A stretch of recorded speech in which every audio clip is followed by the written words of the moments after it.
Hadis yang akan kita baca ini riwayat Imam Bukhari, riwayat Imam Muslim dalam sahihnya dengan sanad Imam Muslim sampai kepada sahabat Abi Hurairah radhiyallahu taala anhu. Rasulullah sallallahu alaihi wasallam berkata, kata Nabi ini, Man naffasa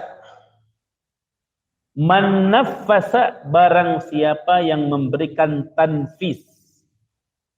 Tanfis itu dari kalimat naffasa, sama dengan farroja. Orang bingung disenangkan, orang kebelit masalah dibantu. Maka dalam bahasa paling gampangnya man naffasa barang siapa yang memberikan kemudahan atau memudahkan atau membantu saudaranya agar terlepas dari apa? Dari urusan-urusan musibah dan lain-lain. Kita baca dulu.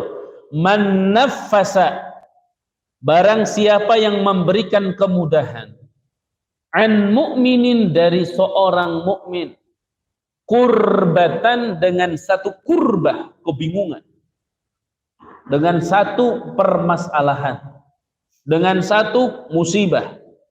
Ya, orang kasih kemudahan. Min kurabid dunya. Coba bayangkan, min kurabid dunya. Ini yang dibantu orang lain ini dari masalah kebingungan urusan dunia. Kenapa Nabi sallallahu alaihi wasallam mencontohkan dulu kebingungan urusan dunia? Karena urusan dunia itu urusan paling rendah. Berarti ada yang lebih dahsyat. Apa? Kalau orang memudahkan orang lain dalam kebingungan urusan akhirat.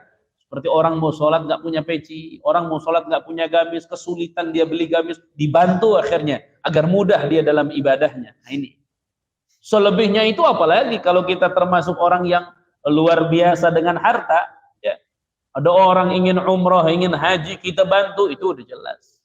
Ini jangan ngobrol masalah kebingungan untuk akhirat, kebingungan untuk dunia saja dulu. Bagaimana?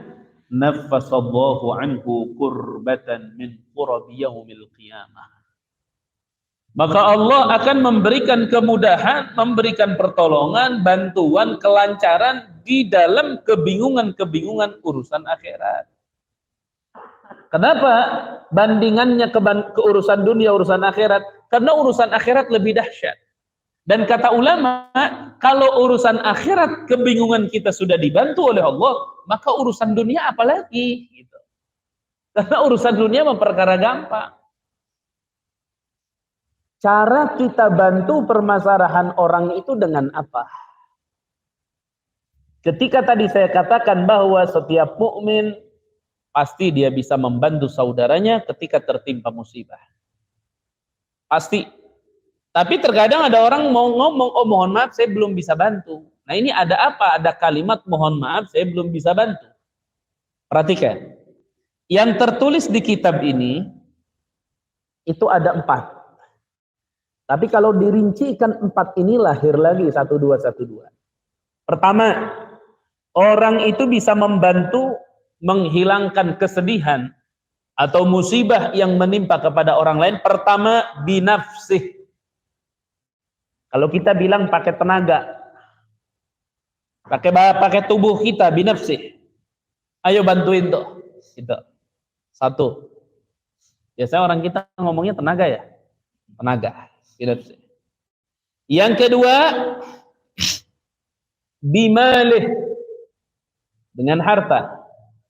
Ayo bantu dengan hartamu. Bimalih. Yang ketiga, bijahih. Dengan pangkatmu. Kamu sekarang pangkatnya apa? Kerja kamu di mana? Ayo kamu punya jabatan tinggi. Ayo bantu orang lain yang sedang kesulitan. Bukan dipersulit, bukan. Dibantu gitu. Kalau dibantu itu ya berarti orang itu yang tadinya kesulitan jadi mudah. Kalau yang tadinya mudah jadi sulit bukan dibantu itu. Ya. Jadi dengan apa barusan? Dengan apa? Jabatan ya. Dengan jabatan tuh. Makanya bapak-bapak di sini kalau ada yang mau nyalonin anggota DPR, calonin nggak apa-apa. Tapi jabatan itu pakai buat bantu orang gitu. Bukan buat nyekik orang. Pakai. Yang punya jabatan pakai, yang telunjuknya masih berlaku dipakai, tekenannya masih mahal pakai, tapi buat bantu orang gitu. Makanya saya selalu ngomong sama orang-orang yang mencalonkan diri, saya bilang gini, ketika kamu jadi anggota katakan, maka ujung jarimu itu penentumu masuk surga dan neraka gitu.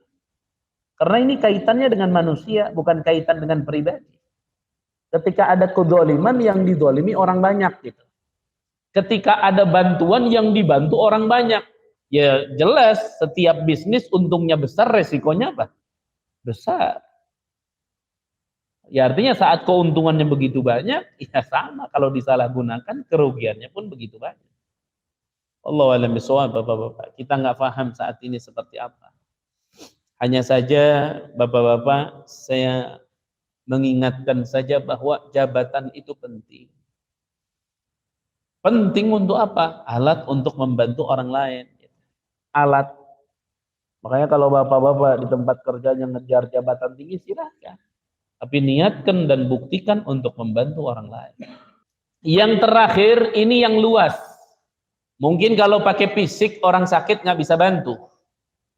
Mungkin kalau pakai mal, harta, orang fakir miskin nggak bisa bantu. Mungkin kalau umpama pakai harta, orang yang miskin nggak bisa bantu yang fakir. Mungkin kalau pakai jabatan, orang yang tidak punya jabatan mungkin nggak bisa bantu. Tapi yang terakhir ini pasti bisa. Apa? Wabid du'ai, dan dengan doa.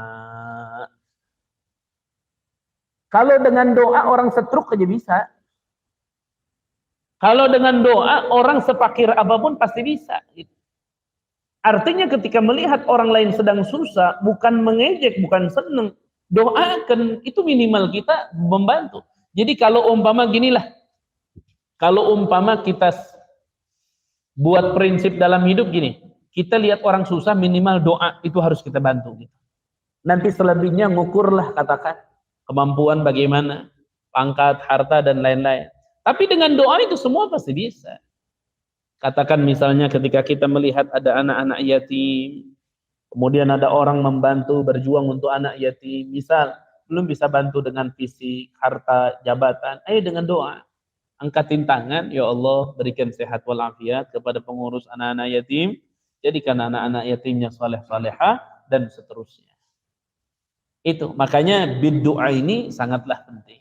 Nah ulama itu sepakat bahwa ketika memberikan kemudahan kepada orang lain, walaupun dengan doa, masuk dalam kategori telah membantu saudaranya di dalam menghadapi kesulitan atau musibah.